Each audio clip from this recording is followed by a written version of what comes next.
Hi friends, ನಾನು ನಿಮ್ಮ ಕಾವ್ಯ. ಇವತ್ತು ಮನೇಲಿ ಅರಿಶಿನ ಪೌಡರ್ ಹೇಗೆ ಮಾಡೋದು ಅಂತ ನೋಡೋಣ. ನಾನು ಅರ್ಧ kg ಅಷ್ಟು ಅರಿಶಿನ ಕ್ಲೀನಾಗಿ ಮಣ್ಣಿಲ್ದಲೆ 2-3 ಸತಿ ತೊಳ್ಕೊಂಡು ಒಂದು ಪಾತ್ರೆಯಲ್ಲಿ ಅರಿಶಿನ ಮುಳುಗೋಷ್ಟು ನೀರು ಇಟ್ಕೊಂಡು ಬೇಯಕ್ಕಿಡ್ತೀನಿ. ಅರಿಶಿಣದಿಂದ ತುಂಬ ಹೆಲ್ತ್ ಬೆನಿಫಿಟ್ ಇದೆ.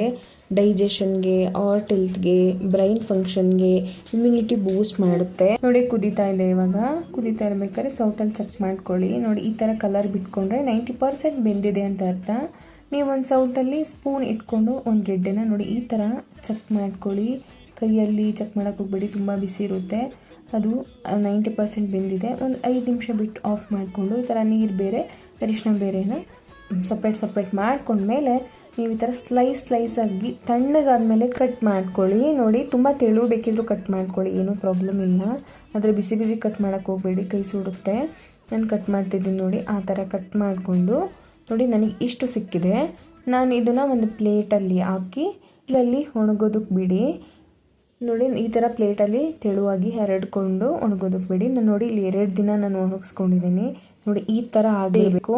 ಈ ಥರ ಆದಾಗಲೇ ಪೌಡ್ರ್ ಮಾಡೋದಕ್ಕೆ ತುಂಬ ಸುಲಭ ಆಗುತ್ತೆ. ನೋಡಿ ನಾನು ಮಿಕ್ಸಿಗೆ ಹಾಕ್ಕೊಂಡು ಪೌಡ್ರ್ ಮಾಡ್ತಾಯಿದ್ದೀನಿ. ನೋಡಿ ಅದನ್ನು ಜಲ್ದಿ ಇಟ್ಕೊಳ್ಳಿ. ಮತ್ತೆ ಉಳಿದಿರುತ್ತಲ್ಲ ದಪ್ಪದ್ದು, ಅದನ್ನು ಇನ್ನೊಂದು ಸತಿ ಮಿಕ್ಸಿಗೆ ಹಾಕಿ ಪೌಡ್ರ್ ಮಾಡಿಕೊಂಡ್ರೆ ನೋಡಿ ಈ ಥರ ರೆಡಿಯಾಗಿರುತ್ತೆ. ನೀವು ಒಂದು ಸಲ ಟ್ರೈ ಮಾಡಿ.